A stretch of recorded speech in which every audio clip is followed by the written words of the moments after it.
This week, NBA All-Star LeBron James entered the chat about Memphis's accommodations, but this time, sports broadcaster Stephen A. Smith and retired NBA player Kendrick Perkins played a little defense for the Bluff City. Take a listen. Staying at the high at 41 years old. You think I want to do that?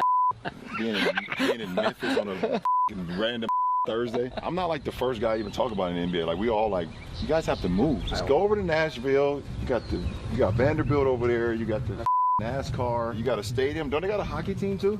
Yeah, Predators. Yeah. Like, they got everything.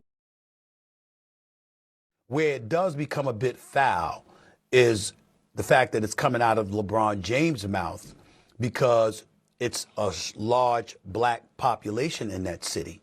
And you need that team there, obviously, to assist in fueling the economy. It's 60 to 70% black people in Memphis right now, in the inner city, that look up, and the only hope that they have, the only hope that they have comes from having a professional team like the Memphis Grizzlies.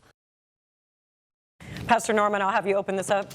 Both Perkins and Stephen A. Smith also praised Mayor Young and the work that he's doing. But we're finally seeing Stephen A. kind of do a 180 from what he said in the past, because I think he actually came to Memphis and met Mayor Young. So what do you take away from what LeBron said and how we're finally getting some support? First of all, big ups to Big Perk and to Stephen A. All right, let's give that shout out where it's due. Socially irresponsible of LeBron James to do exactly what he did. He grew up in poverty, and there was hope for his life and improvement in his life.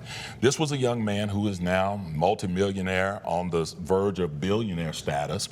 And if all he can find in his comfort zone is wah, my hotel room is not cool and I don't like it, or it's not clean, that's a sad life. The reality of it is he has impacted the lives of many young African-American men and women here, and other people who go out, buy his jerseys and make him who he is, cheer for him and support his teams no matter where he has played.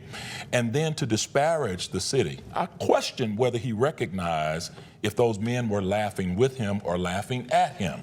They were walking behind him with a camera and released his words in the public. What's on the golf course may need to stay on the golf course. Scott, I want to ask you this one. Perkins made a point there that we didn't get to show, that with so many data centers coming into Memphis, why is it not that maybe some of those billionaires come and invest in more practice facilities or better accommodations? Is that something that city leaders can work out whenever new developments come to Memphis? I'm not so sure. I mean, the city will develop as it evolves, and we have some proposals for some better hotels to come into Memphis. So I don't know about that.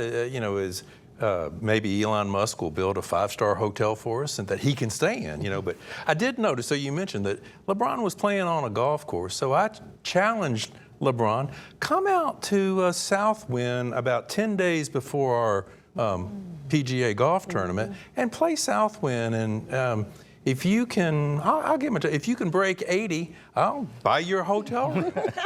I like those odds. Otis, yeah, your point here, they really talk about, Stephen A. and Perkins really talked about the majority black city and what it does for kids who can see an NBA team there. I think people miss that point of when you take an NBA team out of a city, what happens? Oh, it's heartbreaking if they're, depending on how long the team has been here.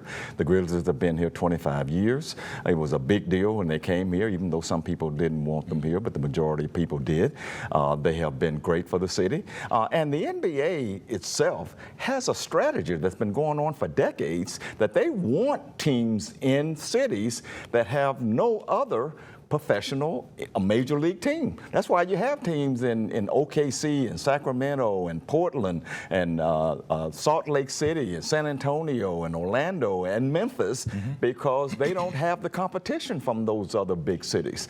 I just think that this was just a lot of blather going on a golf course that should have stayed on the golf course, to your point, and let's just move on and work on trying to fix Memphis. A part of a bigger equation for me is, I think it's something that I read in a 1967 novel, The Crisis of the Negro Intellectual.